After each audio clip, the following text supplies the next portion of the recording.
Doctor Rajendra Prasad केंद्रीय कृषि विश्वविद्यालय के बीज निदेशालय के वैज्ञानिक डॉक्टर हेमचंद चौधरी और बिहार सरकार के अंतर्गत चलने वाले ATMA agriculture technology management agency के डिप्टी डायरेक्टर और district agriculture officer Shri Vinod Kumar ji और अनुमंडल कृषि पदाधिकारी पूर्वी एवं पश्चिमी और हमारे कृषि विश्वविद्यालय के अंतर्गत कृषि विज्ञान केंद्र तुर्की के वैज्ञानिक, सभा में उपस्थित किसान भाइयों एवं बहनों और प्रेस और मीडिया के प्रतिनिधिगण, आज हम लोग यहाँ एकत्रित हुए हैं।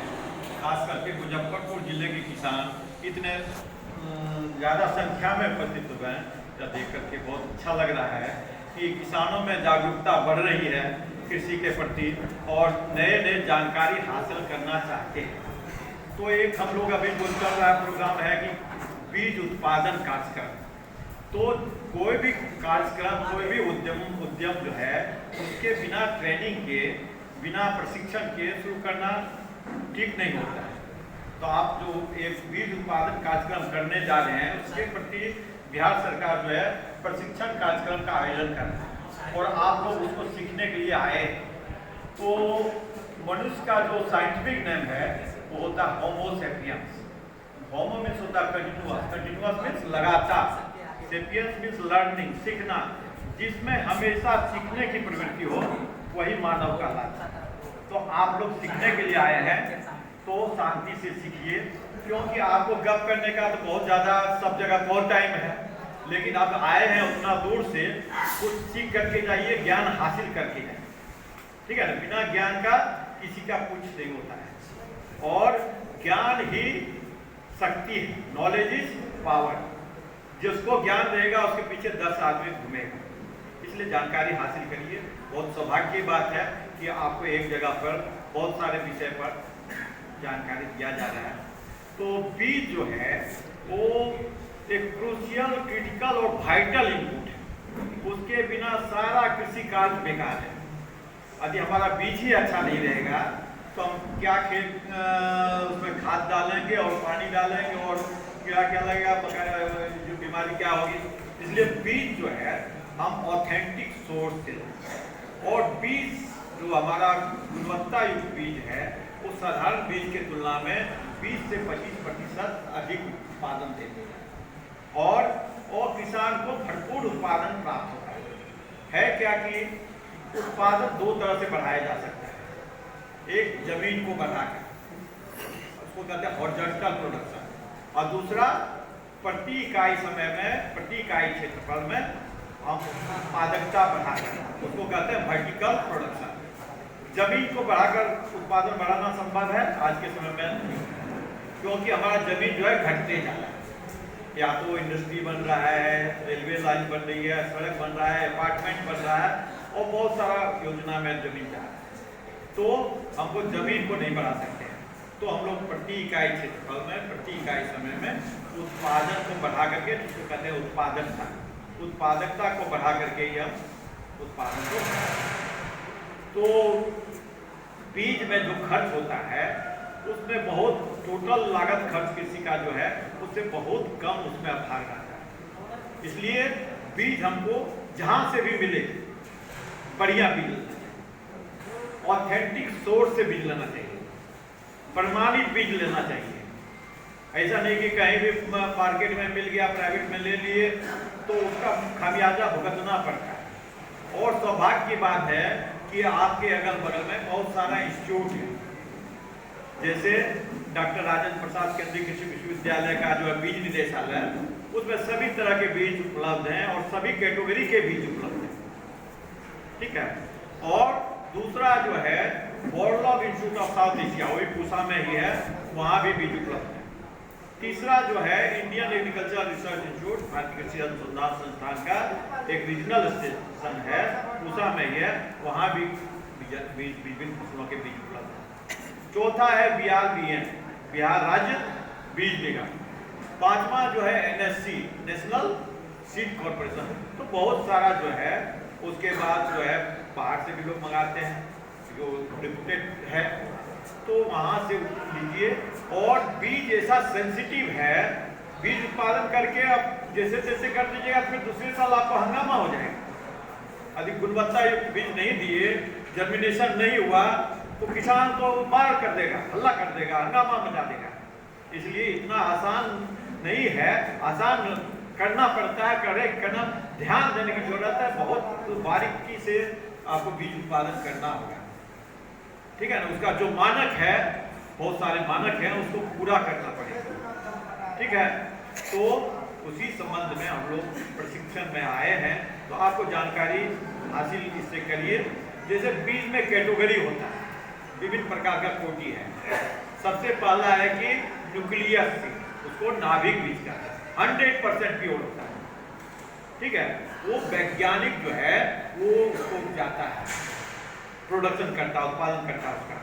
उसमें क्या करता है, ईयर टू रो बाली ले लेता है और पंक्ति में उसको लगाता है, एकदम चुन चुन करके बाली को लगाता है अपने देख रेख में, ठीक है। उसमें कोई मिक्सर नहीं, लगा हुआ पौधा उसी से खींच करके रखता है, सुखा करके बढ़िया से रखता है। दूसरे साल उसको एक बाली को एक पंक्ति, जितना पंक्ति में उसका आएगा उसका लगाएगा, ईयर टू रो। फिर उसको नाभिक बीज कहते हैं या न्यूक्लियस सीड कहते हैं। और उससे जो प्रोड्यूस होगा, उसका संतति जो होगा, उसको कहते हैं ब्रीडर सीड, प्रजनक बीज। और वो भी बहुत 99% प्योर होता है। वो भी पौधा प्रजनन जो है, ब्रीडर जो है, वैज्ञानिक जो है, उसके देख रेख में होता है। और उससे जो प्रजनक बीज से, ब्रीडर सीड से जो बनता है, वो फाउंडेशन सीड बनता है। फाउंडेशन सीड को आधार बीज कहते हैं, आधार बीज को फाउंडेशन सीड कहते हैं। और उससे जो बनेगा हमारा, वो होता है सर्टिफाइड सीड, मतलब प्रमाणित बीज। और प्रमाणित बीज से जो होता है, उसको कहते हैं सत्यापित बीज, ट्रूथफुल लेवल बीज, ठीक है। तो इतना तरह का कैटेगरी है बीज का। लेकिन दो तरह का कैटेगरी का आप लोग किसान नहीं कर सकते हैं, एक न्यूक्लियस सीड, दूसरा ब्रीडर सीड। फाउंडेशन सीड से इधर जो है प्रमाणित बीज और ट्रूथफुल लेवल बीज, उसका आप लोग कर सकते हैं। तो उसके लिए सबसे पहले बताया कि ऑथेंटिक सोर्स से बीज खरीदना है, प्रमाणित बीज खरीदना है। या यदि प्रमाणित बीज आपको जब उत्पादन करना है, तो फाउंडेशन सीड, आधार बीज लेना होगा, ठीक है। तो उसके लिए जो मैंने सोर्स बताया, स्रोत बताया, वहां से जाकर के आपको लेना पड़ेगा। और इस बार हमारे विश्वविद्यालय के माननीय कुलपति के दिशा निर्देश में हम लोग हर एक के में कृषि विज्ञान केंद्र में वो बीज उपलब्ध करा रहे हैं, जहाँ की किसानों को ज़्यादा दूर नहीं जाना पड़े, नजदीक के किसान विज्ञान केंद्र में जाकर के अपना बीज ले सकते हैं, ठीक है। दूसरा, हम लोग जो है पूसा फार्म में भी, मेरा जो है बीज निदेशालय ढोली में है, बहुत लोग पूसा आकर के लौट जाते हैं, जानते हैं कि राजस्थान कृषि विश्वविद्यालय पूसा में है, पूसा में बीज मिलता होगा। तो पूसा में भी हम लोग फार्म में बीज को उपलब्ध करा रहे हैं, ताकि कोई भी लौट करके नहीं जाए। और जितना बीज चाहिए उतना देने के लिए हम लोग इस एरिया का हम लोग आकलन किए हैं, जो किसान आता है उतना मैक्सिमम कोशिश करते हैं कि किसी को लौट कर नहीं। यदि कब जाता है तो कोशिश करते हैं कि हर एक किसान को कुछ न कुछ मिले, खाली हाथ नहीं लौटे। तो सबसे पहले होता है कि हमारा बीज अच्छा, उसके बाद सब खेती बाड़ी करते हैं, सबको पता है कि खेती बाड़ी में क्या क्या स्टेप होता है। पहला तो होता है कि लैंड प्रिपरेशन, हम अच्छी तरह से खेत को तैयार करते हैं, सब करते हैं, सब किसान जानते हैं, ठीक है। तो उसमें हमको क्या करना है कि लागत खर्च को बचाना है। हमारे किसान का क्या, हर आदमी का ध्येय होता है कि हमारा आमदनी बढ़े, हर आदमी का होता है। तो आमदनी कैसे बढ़ेगा, कहा तो प्रोडक्शन बढ़ा देंगे बहुत, दूसरा लागत खर्च में भी कमी कर देंगे तो बढ़ेगा, शुद्ध लाभ हमको ज़्यादा मिलेगा, कॉस्ट ऑफ कल्टिवेशन कम होगा तो नेट रिटर्न हमारा ज़्यादा, शुद्ध लाभ हमको ज़्यादा मिलेगा। तो आजकल बहुत मॉडर्न जमाना है और मॉडर्न फार्म मशीनरी उपलब्ध है, हम उसका इस्तेमाल करेंगे ताकि हमारा समय भी बचे और प्रिसाइज वे में काम भी हो और हमारा लागत भी कम लगे। तो जीरो टिलेज मशीन से भी बहुत लोग काम करते होंगे, लगाते होंगे। तो उपलब्ध कृषि विज्ञान केंद्र में एक बैंक बना है फार्म मशीनरी का, कस्टम हायरिंग सेंटर, और भाड़ा लेकर के उपलब्ध कराया जाता है। तो नजदीकी कृषि विज्ञान केंद्र में आप संपर्क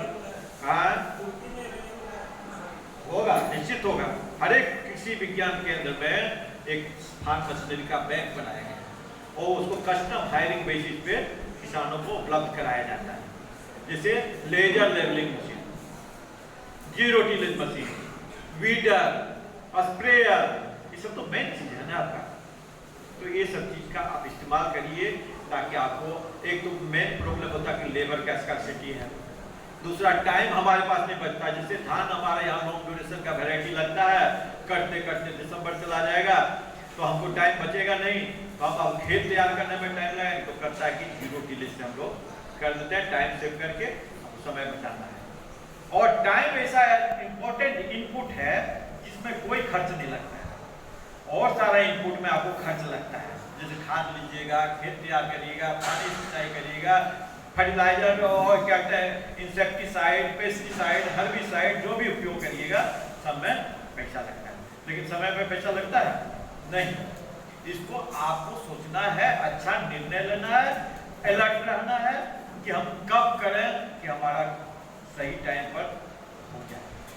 सारा व्यवस्था करके पहले से अलर्ट रहेंगे कि हमारा सही टाइम पर बुआई हो जाए। Well begun is half job, अच्छी शुरुआत आधा घंटा, ठीक है ना। सोइंग यदि टाइमली हो गया बहुत बड़ा काम हो जाएगा, ठीक है।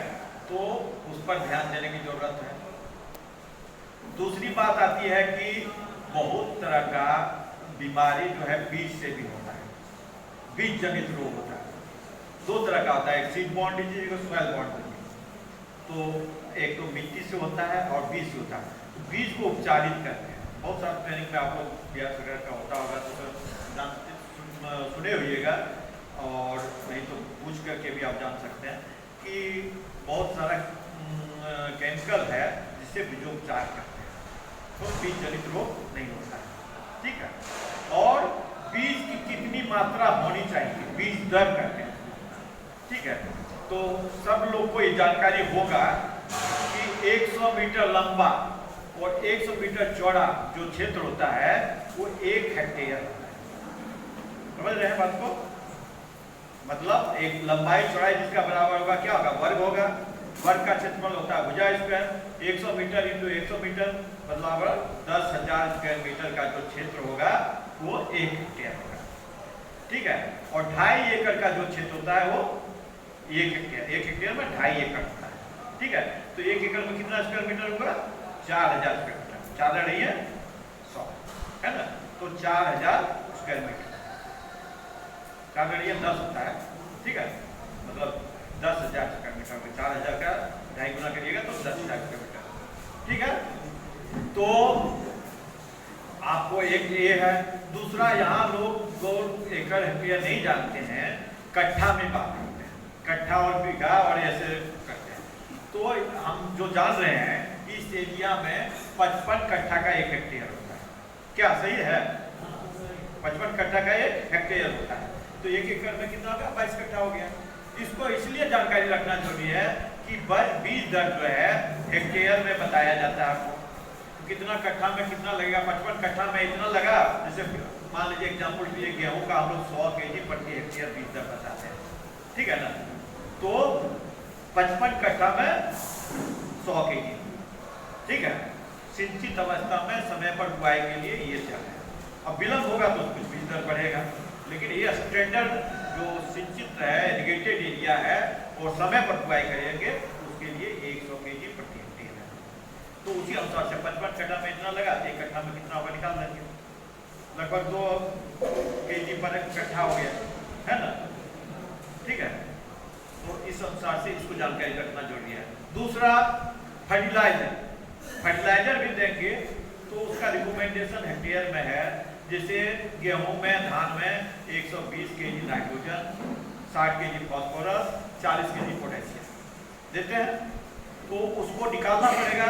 यूरिया, DAP, MOP, SSP, जो फर्टिलाइजर आपको अवेलेबल होगा तो उसमें जानकारी रखना है कि कितना परसेंटेज होता है। यूरिया में 40% होता है, DAP में 18% नाइट्रोजन होता है, 40% फास्फोरस होता है, म्यूरेट ऑफ पोटाश में जो है 60% पोटेशियम होता है, SSP में 16% नाइट्रोजन फास्फोरस होता है।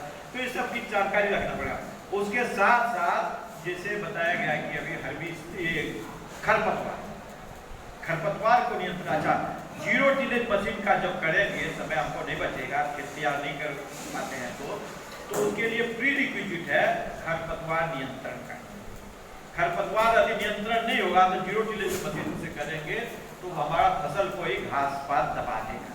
और अंग्रेजी में एक कहावत है, माइट इज राइट, जिसकी लाठी उसकी भैंस, जो मजबूत होगा कमजोर को दबा देगा।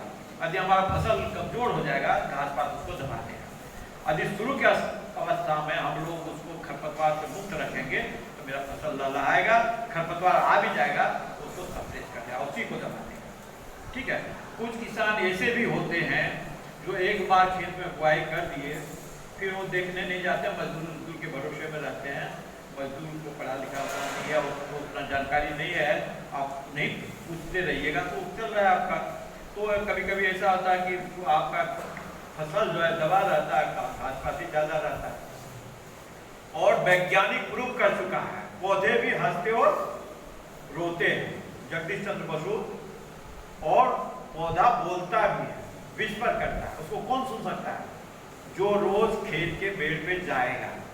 बोलना मतलब क्या? डिफिशिएंसी सिम्टम शो करता है। हम लोग के आदमी जैसा बोलता नहीं है, लेकिन लक्षण दिखाई पड़ता है। यदि पौधा मुरझाया हुआ मतलब उसमें कुछ रो रहा है, कोई प्रॉब्लम है, समस्या है। अब उसको आपको जाके देखना होगा, बीमारी है कि कीड़ा लगा हुआ है कि उसमें पानी का कमी, नमी का कमी है, देखिएगा तभी पता चलेगा। और फसल लहला रहा है मतलब पौधा हंस रहा है, खिलखिला रहा है, ठीक है ना। तो हमको किसान को क्या चाहिए? पौधा मेरा लहला है, तो उसके लिए जाना पड़ेगा, रोज मॉनिटर करना पड़ेगा, ठीक है। अब आती है बात, उसके बाद जो है सही बीज हम ले लिए, सब कुछ कर लिए, तो बीज दर का भी कर लिए, तो पंक्ति से पंक्ति की दूरी और पौधे से पौधे के बीच की दूरी, जैसा बताया अभी ने भी बताया, तो सबका एक अनुशंसित स्पेस है। जैसे आप जीरो टिलेज में 22 सेंटीमीटर पर रहता है, एडजस्टमेंट करके 20 सेंटीमीटर पर भी कर सकते हैं, करने का नया आ रहा है, तो वो रिकमेंडेड। अब प्लांट टू प्लांट उसमें मेंटेन नहीं होता है, रो टू रो मेंटेन होता है, ठीक है ना। तो उसको करना है। और बीज में जो है वो मानक होता है कि फिजिकली प्योर, भौतिक रूप से शुद्ध, और जेनेटिकली प्योर, आनुवांशिक रूप से शुद्ध, उसी वैरायटी का होना चाहिए, दूसरे का उसमें मिक्सचर नहीं होना चाहिए, ठीक है। तीसरा है जर्मिनेशन परसेंटेज, अंकुरण क्षमता उसका अच्छा होना चाहिए, 90%, 85%, नॉट लेस देन 80%, 80% से कम नहीं होना चाहिए। यदि मान लीजिए अंकुरण क्षमता उसका 50% है तो आपका बीज दर डबल लगाना पड़ जाएगा, है ना, पौधा की संख्या कम आएगी। इसलिए इतना आसान नहीं है कि बीज उत्पादन करके, और उसका एक्ट है, कानून है, नियम है, वो सजा मिल जाएगी। यदि गड़बड़ बीज दिए तो आपको सजा मिलेगी, तो उस सबको भी फॉलो करना पड़ेगा, उसका सारा चीज जो है ना फॉलो करना पड़ेगा, आपको अच्छा से करना पड़ेगा। सब चीज देखने में जितना एग्रीकल्चर जितना आसान लगता है कि कोई भी खेती बाड़ी कर ले, उतना कॉम्प्लेक्स एग्रीकल्चर है। एक एग्जाम्पल बताते हैं, हम साइंटिस्ट हैं, हम अपना घर पे ले गए एक वैरायटी जो अर्ली ड्यूरेशन का, और अगल बगल में जो है लोग लगाया लेट ड्यूरेशन का। अब कोई जरूरी नहीं कि हम उतना बीज लेकर के सबको नहीं दे सकते हैं, हमारे अगल बगल में खेत वाले को। दूसरा, वो हमारे अनुसार से लगा भी नहीं सकता है। जो अच्छा होना था सबसे अर्ली हुआ, सारा कीड़ा, सारा चिड़िया, सारा उस फील्ड में आ गया। पहले उसको जो अनाज मिला उसी को खाएगा ना, उस पर कीड़ा लगेगा ना। जो अच्छा होना था वो सबसे खराब हुआ। लोग तो कहने लगे कैसा तुम साइंटिस्ट लोग कहाँ से ले आए हुए बीज, कुछ नहीं हुआ तुम्हारा, है ना। लेकिन हम तो साइंटिस्ट हैं, हम जान रहे हैं क्या कारण है। कितना को आप समझाते चलेंगे कि ऐसे चलता है, लेकिन हम तो जान रहे हैं। तो ऐसे इतना आसान नहीं है, बहुत कॉम्प्लेक्स है। उसमें देखिए हर एक चीज़ के लिए अलग वैज्ञानिक, मतलब बीमारी के लिए अलग, कीड़ा के लिए अलग, सॉइल साइंस का अलग, एग्रोनॉमिस्ट अलग, नेमेटोलॉजी का अलग, सारा चीज़ का अलग अलग क्रॉप का साइंटिस्ट, गेहूँ का अलग, धान का अलग, पल्सेस का अलग, पल्सेस में चना, मसूर, अरहर, सबका अलग अलग, सबका अलग अलग नेचर होता है, ठीक है। तो वो इतना कम्प्लेक्स, लोग ऐसे पहले जमीन ज़्यादा था, संख्या कम थी। अच्छा, दूसरी बात है कि आपका संख्या कितना बढ़ते जा रहा है, उसको खिलाना है। तो उसमें जो है पहले तो हम लोग, हमसे बहुत बुजुर्ग लोग भी हैं, वो तो देखे ही हैं कि कैसा अन्न का अभाव था। स्कूल में जो है अमेरिका से कीड़ा वाला आता था, मक्का का दर्रा और उजला पाउडर दूध पिलाया जाता था। बाद में ग्रीन रिवोल्यूशन हुआ, हरित क्रांति हुआ, पॉलिक्टोल वैरायटी था, लंबा प्रभेद, उसमें जो है हमारा बाली छोटा होता था, दाना कम लगता था, नंबर ऑफ ग्रेन पर बाली कम होता था। बाद में हम लोग कार्थिक जीन वर्णा प्रभेद किए, तो उसमें फोटोसिंथेसिस, प्रकाश संश्लेषण की क्रिया से जो फोटोसिंथेसिस बना, वो ज़्यादा हमारा बाली में गया, ज़्यादा हमारा दाना बोल्ड हुआ, नंबर ऑफ ग्रेन पर बाली ज़्यादा हुआ, टीलर ज़्यादा हुआ, हमारा उत्पादन होगा। अभी एक स्थिति है कि आपको सरप्लस हो गया, सेल्फ सफिशिएंट होकर के सरप्लस हो गया, बाहर देने के लिए हम लोग सक्षम है, ठीक है ना। जब क्वांटिटी ज़्यादा हो जाता है तो लोग क्वालिटी चाहता है। जब भूखे रहिएगा, जो भी चीज़ आपको मिलेगा खा लीजिएगा, लेकिन जब पेट भरा हुआ है तब कोई कुछ खाने के लिए सादा चीज़ देगा, खाइएगा नहीं। तब चाहिए चिकन चाहिए, तो मटन चाहिए, रसगुल्ला चाहिए, जो मिलेगा। उसी तरह से हम लोग जो है, अब जब इतना हो गए तब ऑर्गेनिक फार्मिंग, नेचुरल फार्मिंग, उसके ओर जा रहे हैं ना। जब ऑर्गेनिक फार्मिंग, नेचुरल फार्मिंग क्या है, जो पहले हम लोग खेती करते थे, गोबर की खाद, कंपोस्ट की खाद, हरी खाद, उसका तो वही चीज सब है ना। तो उसका जो है हम लोग कर रहे हैं। और change in the law of nature, परिवर्तन प्रकृति का नियम है, एक जैसा नहीं चलता, ठीक है। फैशन टेक्नोलॉजी में ले लीजिए, हम लोग पहले बांधते थे छोटा मोहरी, सामने साइड पॉकेट, बाद में आया बेल बटन, बड़ा मोहरी और सामने पॉकेट, फिर घुमा फिर क्या आ गया, छोटा मोहरी साइड पॉकेट। उसी तरह से हर चीज में टेक्नोलॉजी कहीं भी देखिए, पहले के गोबर की खेती हाथ से काम करते थे, कब कल आया, फिर अब घुमा फिर के गोबर की खेती पर हम लोग जा रहे हैं। तो उसको देखना, तो क्वांटिटी और क्वालिटी में एंटागोनिस्टिक रिलेशनशिप है, दोनों में उल्टा संबंध है। अधिक क्वांटिटी ज्यादा होगा, क्वालिटी कम होगा, क्वालिटी ज्यादा लीजिएगा, क्वांटिटी कम होगा। जैसे सेंटेड राइस, सुगंधित धान लेंगे, उसका उपज क्या होता है, कम होता है, लेकिन क्वालिटी अच्छा होता है। रफ राइस, हाइब्रिड राइस लेंगे, उसका उपज ज्यादा होता है, लेकिन खाने में अभी जो सब्जी आप खा रहे हैं, आलू मटर टमाटर गोभी का सब्जी, पेट भरने के लिए खा रहे हैं, कोई टेस्ट पहले जो घर में बनता था पूरा घर सुगंधित हो जाता था, नहीं ना, लेकिन सिचुएशन के अनुसार से आपको चलना पड़ रहा है, ठीक है। तो ये सब एस्पेक्ट है, प्रैक्टिकली जो फेस कर रहे हैं उसके बारे में भी चर्चा जानकारी आपको रहना चाहिए। तो ये एक चीज है। और हमारा क्या कि जो है, जो बीज लेंगे उसको ऑथेंटिक सोर्स से लेंगे, जिसमें खरपतवार का बीज रहित, दूसरे पौधे का, दूसरे वैरायटी का भी बीज नहीं मिला है, फसल में दूसरे वैरायटी का बीज नहीं मिला हुआ। तीसरा जो है, हम लोग ये सब करने के बाद फर्टिलाइजर का यूज करेंगे, पोषक तत्व प्रबंधन करेंगे।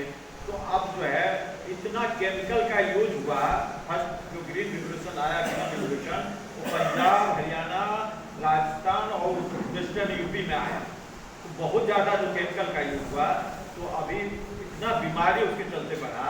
एक कैंसर एक्सप्रेस ट्रेन चलती है, बीकानेर तक जाती है, पंजाब से कहीं से, चंडीगढ़ से, लुधियाना से जाती है, उसमें खाली कैंसर का पेशेंट है।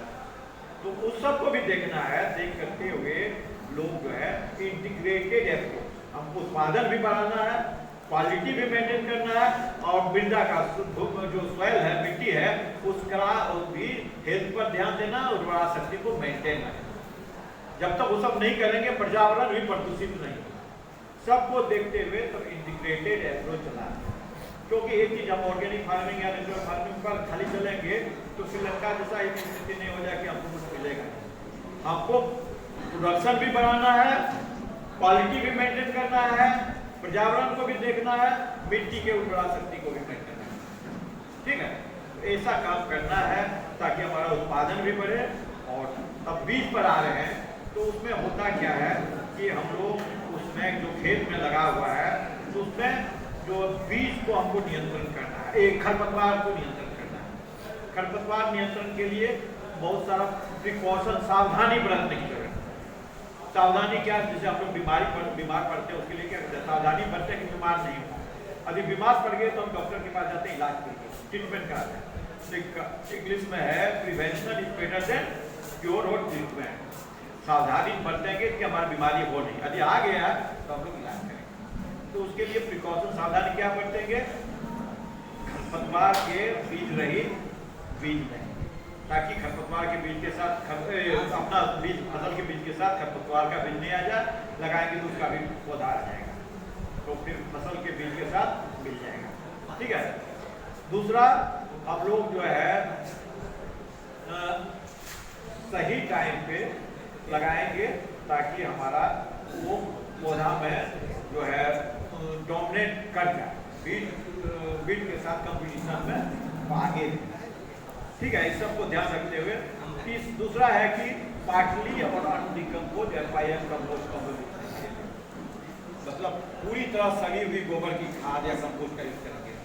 आधा सड़ा हुआ या बिना सड़ा हुआ गोबर का नहीं करेंगे, क्योंकि उसमें खरपतवार का बीज आ जाता है। जानवर जो खाएगा वो बीज जीवित रहता है, इसलिए उसको पूरे तरह सड़ा हुआ गोबर का खाकर रखेंगे। तीसरा, इरिगेशन और ड्रेनेज है, जो सिंचाई का नाली है और पानी बाहर निकालने का, उसको क्लीन रखना चाहिए, साफ करना। चौथा, जो ट्रैक्टर है वो इन्फेस्टेड प्लॉट में जहाँ घास पात वहाँ जोत करके आया है, उसको पहले साफ सुथरा करना चाहिए ताकि खरपतवार का बीज उसके साथ नहीं आए।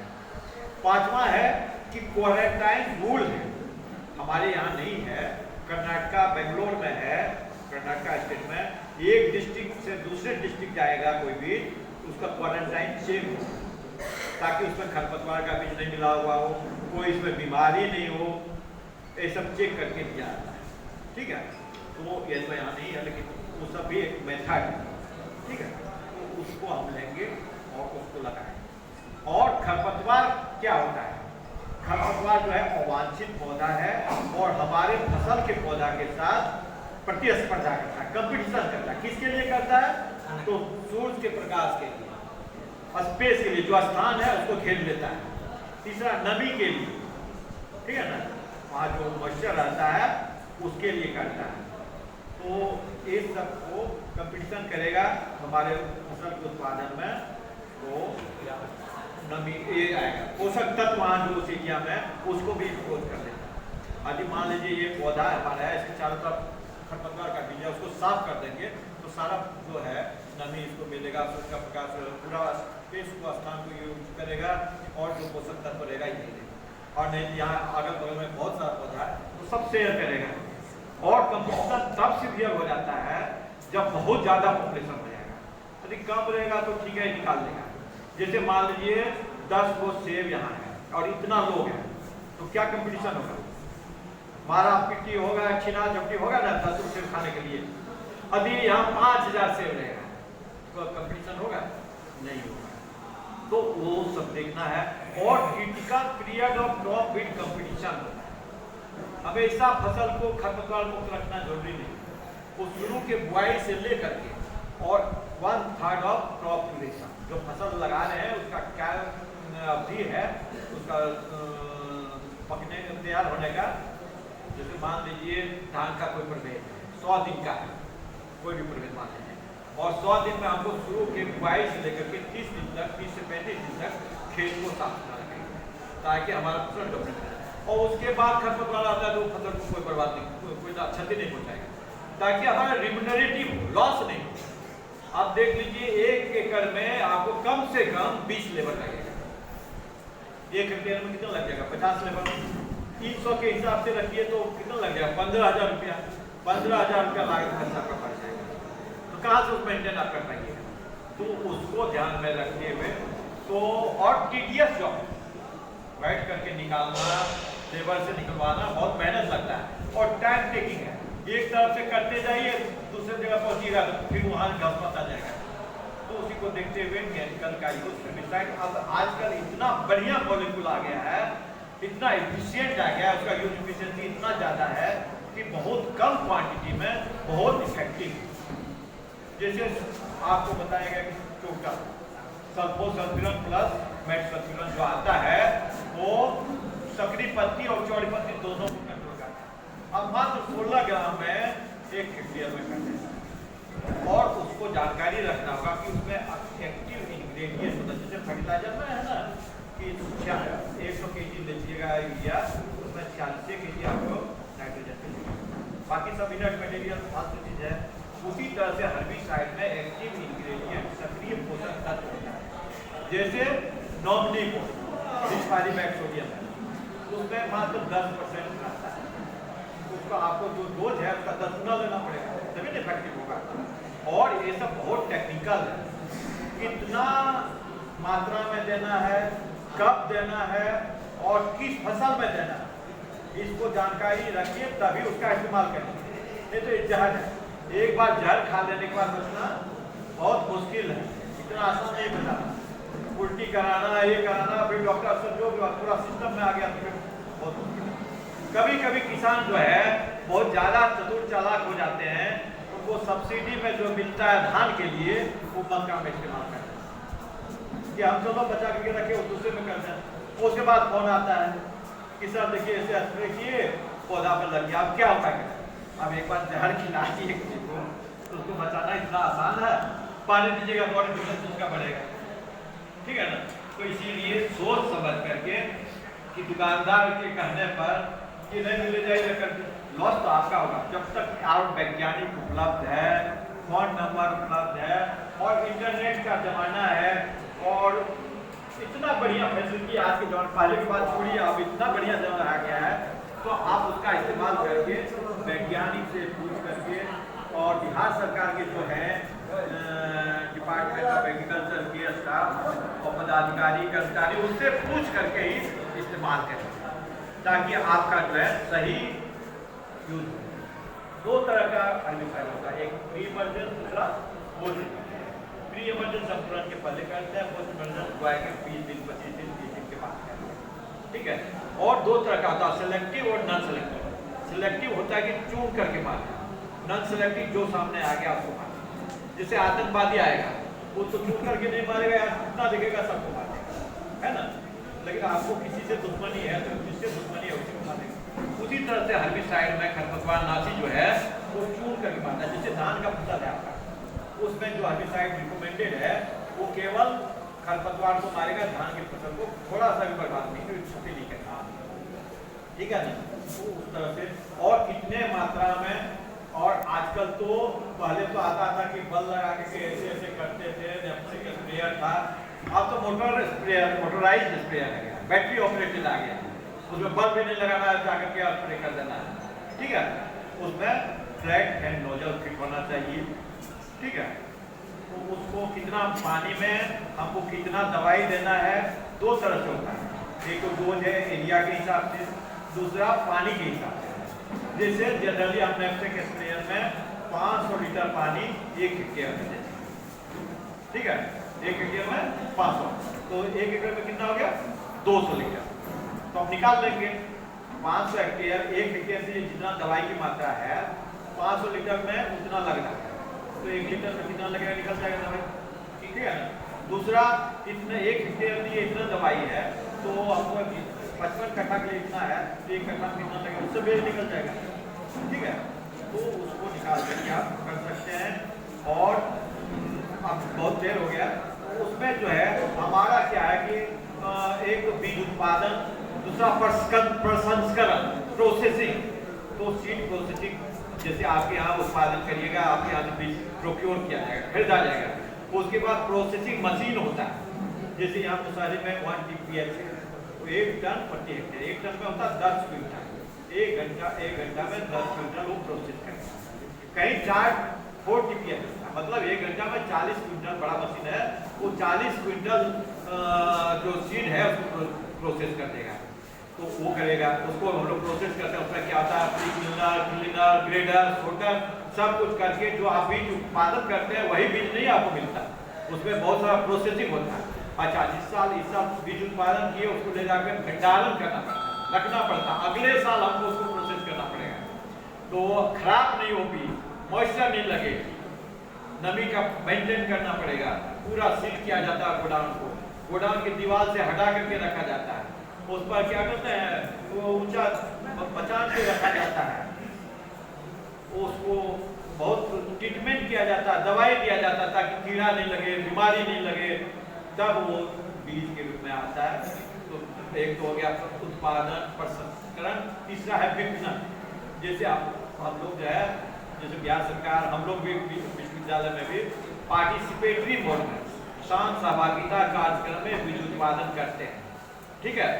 तो उसका एग्रीमेंट कराते हैं, टर्म एंड कंडीशन उसको बताते हैं कि आप उसको अभी हमारे देख रेख में हो रहा है तो आप उसको हमें को देंगे कि दूसरे को नहीं। और जो हमारा मानक है, स्टैंडर्ड है, वो बीज का फुलफिल करेगा तभी हम देंगे। तो वो सब करके उसके बाद रेट फिक्स होता है, उसको उस अनुसार से खरीदते हैं, फिर उसको, ये सब बहुत सारा प्रोसेस है। मतलब वैज्ञानिक विधि से बीज उत्पादन करिए ताकि आपका गुणवत्ता युक्त बीज हो। और गुणवत्ता युक्त बीज से हम लोग समझौता नहीं करते हैं, बिहार सरकार भी नहीं करेगी। और आपको क्वालिटी मेंटेन करिएगा तभी बीज लिया जाएगा, क्योंकि बीज बहुत इंपॉर्टेंट वाइटल, उसके बिना सारा कृषि मेहनत जो है सारा बेकार है। ठीक है, थैंक यू वेरी मच।